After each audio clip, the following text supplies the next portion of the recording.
we would now like to welcome our second reader for the evening, who's an old friend of me personally and also SF and SF. He's our first repeat, and he's a writer who bears repeating. I've been a fan of this guy for some longer than we'd like to admit, but I would call it, what James Brown was to soul, this guy is to cyberpunk. He's one of the old originals of sort of, some would say modernizing, some would say shaking up, some would say dealing the death blow to science fiction, the cyberpunk movement. At any rate, he's a scientist and mathematician as well as a writer, and he has a formidable list of books, and for both fiction and nonfiction. And but I'll leave it at that, and you'll get a chance to talk to him later on. Let me introduce my friend, colleague, and one of our major writers, Rudy Rucker.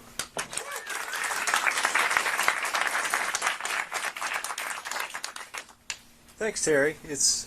I really appreciate your organizing this. San Francisco science fiction has gotten much livelier since Terry came out here. I actually read for Terry once or maybe twice in New York at the KGB, and it's cool to have it happening here. That was a kick-ass chapter you read, Corey. I mean, it's nice to... I'm going to get some pictures of you all for my blog, so it looked like you're having fun. Repeat after me, a boner that could cut glass. Get the other side. Okay. Yeah, baby. Okay. Yeah, I think that's nice to be perverting the young folk like that. And I also like the young adult thing where, like you describe, a kiss, like that's unusual, you know. That's cool. I think that the book's going to do really well. What was the title of it again? Little Brother. Little Brother, perfect. Instead of, Okay, the story I'm going to read tonight is about Alan Turing, and most of you know that Alan Turing was an early theoretician. He invented the idea of the Turing machine. He helped build one of the first digital computers during the war. He was a code breaker. He got in trouble for being gay. And maybe a little less known is he was working on morphogenesis, which is a way of trying to emulate how embryos form their shapes. And that was the work he was doing on when he died. Now, his death is listed as a suicide from cyanide poisoning, but in this story we'll find out the real truth. The Imitation Game. It was a rainy Sunday night, June 6, 1954. Alan Turing was walking down the liquidly lamp-lit street to the Manchester train station wearing a long raincoat with a furled umbrella concealed beneath. His Greek paramour, Zeno, was due on the 9 p.m. coach, having taken a ferry from Calais. And no, the name had no philosophical import. It was simply the boy's name. If all went well, Zeno and Alan would be spending the night together in the sepulchral Manchester Midland Travelers Hotel. Alan's own home nearby was watched. He'd booked the hotel room under a pseudonym. Barring any intrusions from the Morald squad, Alan and Zeno would set off bright and early tomorrow for a lovely week of tramping across the hills of the Lake Country, free as rabbits, sleeping in serendipitous huts. Alan sent up a fervent prayer, if not to God, then to the deterministic universe's initial boundary condition. Let it be so. Surely the cosmos bore no distinct animus towards homosexuals, and the world might yet grant some peace to the tormented, fretful gnat labeled Alan Turing. But it was by no means a given that the assignation with Zeno would click. Last spring, the suspicious authorities had deported Alan's Norwegian flame, Kjell, straight back to Bergen before Alan even saw him. That actually happened. It was as if Alan's persecutors supposed him likely to be teaching his men top-secret code-breaking algorithms rather than sensually savoring his rare hours of private joy. Although, yes, Alan did relish playing the tutor, and it was in fact conceivable that he might feel the urge to discuss those topics upon which he'd worked during the war years. After all, it was no one but he, Alan Turing, who'd been the brains of the British cryptography team at Bletchley Park, cracking the Nazi Enigma code and shortening the war by several years. Little thanks that he'd ever gotten for that. The churning of a human mind is unpredictable, as is the anatomy of the human heart. Alan's work on universal machines and computational morphogenesis had convinced him that the world is both deterministic and overflowing with endless surprise. His proof of the unsolvability of the halting problem had established, at least to Alan's satisfaction, that there could never be any shortcuts for predicting the figures of nature's stately dance. Few but Alan had as yet grasped the new order. The prating philosophers still supposed, for instance, that there must be some element of randomness at play in order that each human face be slightly different. Far from it. The differences were simply the computation-amplified results of disparities among the embryos and their wombs, with these disparities stemming in turn from the cosmic computation's orderly exfoliation of the universe's initial conditions. Of late, Alan had been testing his ideas with experiments involving the massed cellular computations by which a living organism transforms egg to embryo to adult. Input acorn, output oak. He'd already published his results involving the dappling of a brindle cow, but his latest experiments were so close to magic that he was holding them secret, wanting to refine the work in the alchemical privacy of his starkly underfurnished home. Should all go well, a Nobel Prize might grace the burgeoning field of computational morphogenesis. This time Alan didn't want a droning gas bag like Alonzo Church to steal his thunder, as had happened with the Hilbert and Scheidungsproblem.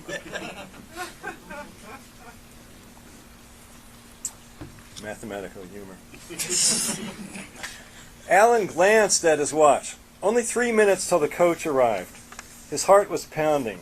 Soon he'd be committing lewd and lascivious acts, luscious phrases, with a man in England. To avoid a stint in jail, he'd sworn to abjure this practice, but he'd found wiggle room for his conscience. Given that Zeno was a visiting Greek national, he wasn't strictly speaking a man in England, assuming that "in" was construed to mean who is a member citizen of. Chop the logic and let the tree of the knowledge of good and evil fall soundless in the moldering woods. It had been nearly a year since Alan had enjoyed manly love. Last summer on the island of Corfu with none other than Zeno, who'd taken Alan for a memorable row in his dory. Alan had just been coming off his court-ordered estrogen treatments, and thanks to the lingering effects of the libido-reducing hormones, the sex had been less intense than one might wish. The coming week would be different. Alan felt as randy as a hat rack. His whole being was on the surface of his skin. Approaching the train station, he glanced back over his shoulder, reluctantly playing the socially assigned role of furtive perv, and sure enough, a weedy, whey-faced fellow was mooching along half a block behind, a man with a little round mouth like a lamprey eel's. Officer Harold Jenkins. Devil take the beastly prig. Alan twitched his eyes forward again, pretending not to have seen the detective. What with the growing transatlantic hysteria over homosexuals and atomic secrets, the security minders grew ever more officious. In these darkening times, Alan sometimes mused that the United States had been colonized by the lowest dregs of British society. Sexually obsessed zealots, degenerate criminals, and murderous slave masters. On the elevated tracks, Zeno's train was pulling in. What to do? Surely Detective Jenkins didn't realize that Alan was meeting this particular train. Alan's incoming mail was vetted by the censors. He estimated that by now Her Majesty was employing the equivalent of 2.7 workers full-time to torment that disgraced boffin, Professor A.M. Turing.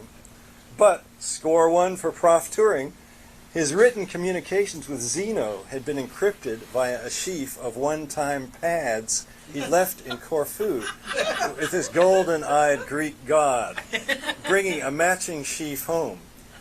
Alan had made the pads from clipped-out sections of identical newspapers. He'd also built Zeno a cardboard cipher wheel to simplify the lookups. No, in all likelihood, Jenkins was in this louche district on a routine patrol, although now, having spotted Turing, he would, of course, dog his steps.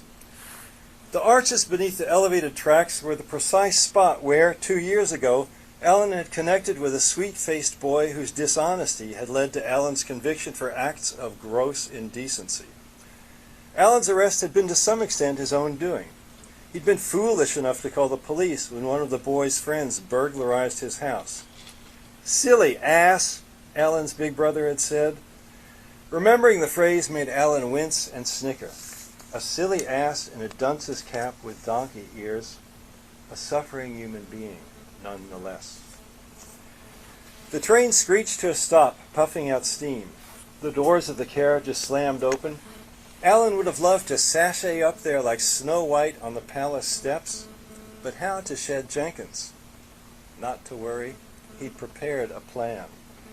He darted into the men's public lavatory, inwardly chuckling at the vile voyeuristic thrill that disc-mouthed Jenkins must feel to see his quarry going to earth. The echoing stony chamber was redolent with the rich scent of putrefying urine, the airborne biochemical signature of an immortal colony of microorganisms indigenous to the standing waters of the train station pissoir. It put Alan in mind of his latest Petri dish experiments at home. He'd learned to grow stripes, spots, and spirals in the flat mediums, and then he'd moved into the third dimension. He'd grown tentacles, hairs, and just yesterday, a congelation of tissue very like a human ear. Like a thieves' treasure cave, the wonderful bathroom ran straight through to the other side of the elevated track with an exit on the far side. Striding through the room's length, Alan drew out his umbrella, folded his Macintosh into a small bundle tucked beneath one arm, and hiked up the overlong pants of his dark suit to display the prominent red tartan spats that he'd worn, the spats a joking gift from a Cambridge friend. Exiting the Jakes on the other side of the tracks, Alan opened his high-domed umbrella and pulled it low over his head. With the spats and the dark suit replacing the beige mac and ground-dragging cuffs, he looked quite the different man from before. Not risking a backward glance, he clattered up the stairs to the platform, and there was Zeno, his handsome, bearded face alight. Zeno was tall for a Greek, with much the same build as Alan's. As planned, Alan paused briefly by Zeno as if asking a question, privily passing him a little map and a key to the room at the Midland Hotel. And then Alan was off down the street, singing in the rain, leading the way. Alan didn't notice Detective Jenkins following him in an unmarked car. Once Jenkins had determined where Alan and Zeno were bound, he put in a call to the security office at MI5. The matter was out of his hands now. The sex was even more enjoyable than Alan had hoped. He and Zeno slept till mid-morning, Zeno's leg heavy across his, the two of them spooned together in one of the room's twin beds. Alan awoke to a knocking on the door, followed by a rattling of keys. He sprang across the carpet and leaned against the door. "We're still asleep," he said, striving for an authoritative tone. "The dining room's about to close," whined a woman's voice. "Might I bring the gentlemen their breakfast in the room?" "Indeed," said Alan through the door. "A British breakfast for two. We have a train to catch rather soon." Earlier this week, he'd had his housekeeper send his bag ahead to Cumbria in the Lake District. "Very good, sir. Full breakfast for two." "Wash," said Zeno, sticking his head out of the bathroom. At the sound of the maid, he darted right in there and started the tub. He looked happy. Hot water! Alan joined Zeno in the bath for a minute, and the dear boy brought him right off. But then Alan grew anxious about the return of the maid. He donned his clothes and rucked up the second bed so it would look slept in. Now Zeno emerged from his bath, utterly lovely in his nudity. Anxious Alan shooed him into his clothes. Finally the maid appeared with the platters of food, really quite a nice-looking breakfast with kippers, sausages, fried eggs, toast, honey, marmalade, cream, and a lovely great pot of tea, steaming hot. Seeing the maid face to face, Alan realized they knew each other. She was the cousin of his housekeeper. Although the bent little woman feigned not to recognize him, he could see in her eyes that she knew exactly what he and Zeno were doing here. And there was a sense that she knew something more. She gave him a particularly odd look when she poured out the 2 mugs of tea. Wanting to be shut of her, Alan handed her a coin, and she withdrew. "Milk tea," said Zeno, tipping half his mug back into the pot and topping it up with cream. He raised the mug as if in a toast, then slurped most of it down. Alan's tea was still too hot for his lips, so he simply waved his mug and smiled. It seemed that even with the cream, Zeno's tea was very hot indeed. Setting his mug down with a clatter, he began fanning his hands at his mouth, theatrically gasping for breath. Alan took it for a joke and let out one of his grating laughs. But this was no farce. Zeno squeaked and clutched at his throat. Beads of sweat covered his face, foam coated his lips. He dropped to the floor in a heap, spasmed his limbs like a starfish, and beat a tattoo on the floor. Hardly knowing what to think, Alan knelt over his inert friend, massaging his chest. The man had stopped breathing. He had no pulse. Alan made as if to press his mouth to Zeno's, hoping to resuscitate him. But then he smelled bitter almonds, the classic sign of cyanide poisoning. Recoiling as abruptly as a piece of spring-loaded machinery, Alan ran into the bathroom and rinsed out his mouth. Her Majesty's spy masters had gone mad. They'd meant to murder them both. In the Queen's eyes, Alan was an even greater risk than a rogue atomic scientist. Alan's cryptographic work on breaking the Enigma code was a secret. The very existence of his work was unknown to the public at large. His only hope was to slip out of the country and take on a new life. But how? He thought distractedly of the ear-shaped form he'd grown in the Petri dish at home. Why not a new face? Alan leaned over Zeno, rubbing his poor dear chest. The man was very dead. Alan went and listened by the room's door. Were MI5 agents lurking without, showing their teeth like hideous omnivorous ghouls?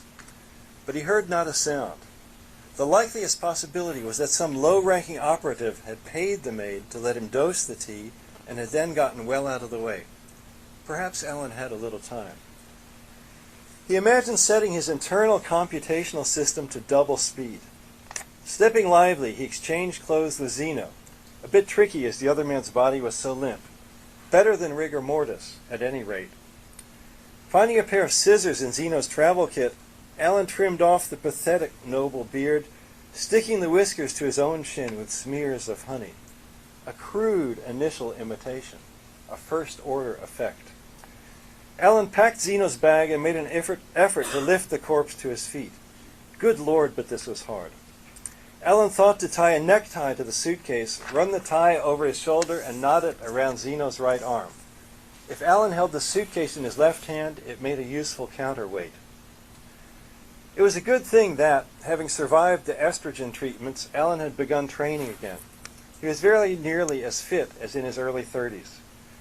Suitcase in place, right arm tightly wrapped around Zeno's midriff and grasping the man's belt, Alan waltzed his friend down the hotel's back stairs, emerging into a car park where, thank you, great algorithmist, a cabbie was having a smoke. My friend Turing is sick, said Alan, mustering an imitation of a Greek accent. I want to take him home. Blind, pissed of a Monday morn, cackled the cabbie, jumping to his own conclusions. That's the high life for fair. And red spats. What's our toff's address? With a supreme effort, Alan swung Zeno into the cab's rear seat and sat next to him. Alan reached into the body's coat and pretended to read off his home address. Nobody seemed to be tailing the cab. The spooks were lying low, lest blame for the murder fall upon them. As soon as the cab drew up to Alan's house, he overpaid the driver and dragged Zeno to his feet, waving off all offers of assistance. He didn't want the cabbie to get a close look at the crude, honey-sticky beard on his chin. And then he was in his house, which was blessedly empty, Monday being the housekeeper's day off. Moving from window to window, Alan drew the curtains. He dressed Zeno in touring pajamas, laid him out in the professorial bed, and vigorously washed the corpse's face, not forgetting to wash his own hands afterwards. Seeking out an apple from the kitchen, he took 2 bites, then dipped the rest of the apple into a solution of potassium cyanide that he happened to have about the place in a jam jar. That's actually true. That's the kind of house Turing had. He'd always loved the scene in Snow White and the Seven Dwarfs when the wicked witch lowers an apple into a cauldron of poison. Dip the apple in the brew. Let the sleeping death seep through. Alan set the poison apple down beside Zeno. A Snow White suicide. Now to perfect the imitation game. He labored all afternoon. He found a pair of cookie sheets in the kitchen. The housekeeper often did baking for him. He poured a 1/4 inch of his specially treated gelatin solution onto each sheet. As it happened, the gelatin was from the bones of a pig, man's best friend. He set the oven on its lowest heat and slid in the cookie sheets, leaving the oven door open so he could watch. Slowly the medium gelled. Alan's customized jelly contained a sagacious mixture of activator and inhibitor compounds. It was tailored to promote just the right kind of embryological reaction diffusion computation. Carefully wielding a scalpel, Alan cut a tiny fleck of skin from the tip of Zeno's cold nose. He set the fleck into the middle of the upper cookie sheet, then looked in the mirror, preparing to repeat the process on himself.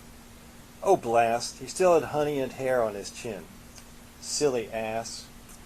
Carefully he swabbed off the mess with toilet paper, flushing the evidence down the commode, and then he took the scalpel to his own nose.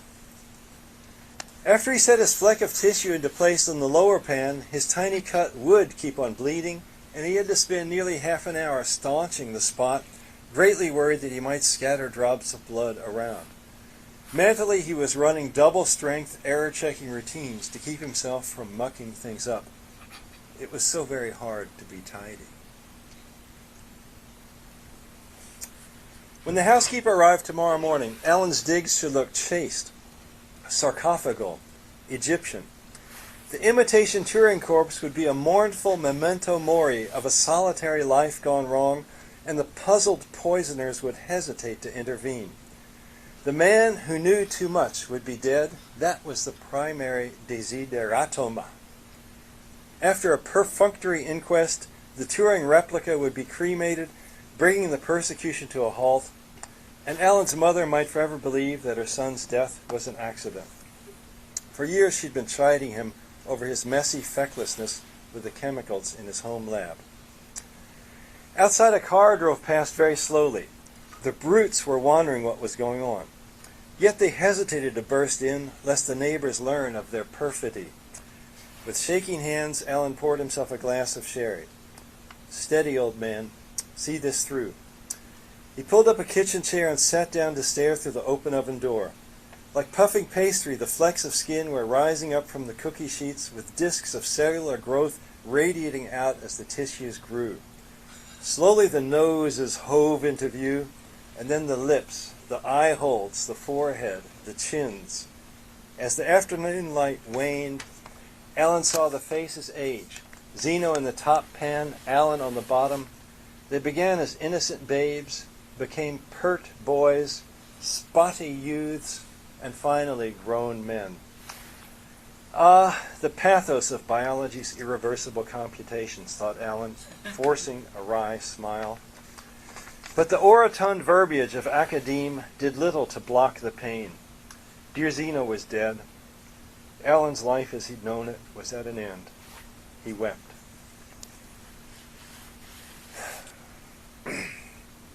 It was dark outside now.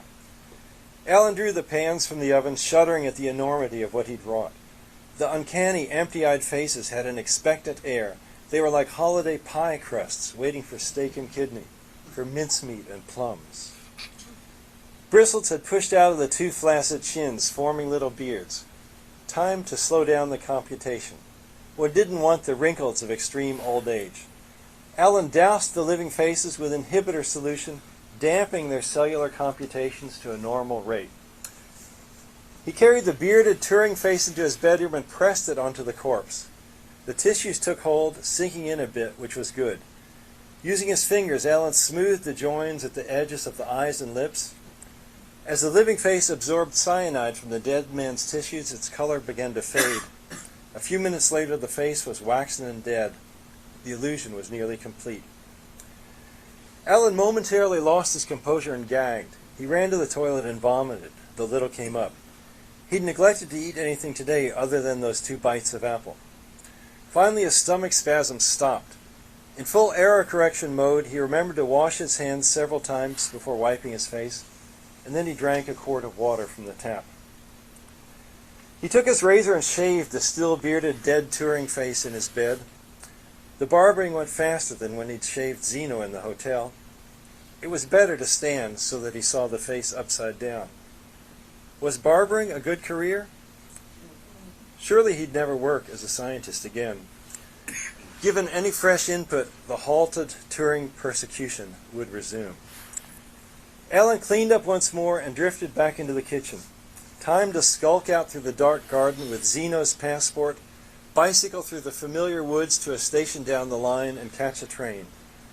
Probably the secret police wouldn't be much interested in pursuing Zeno.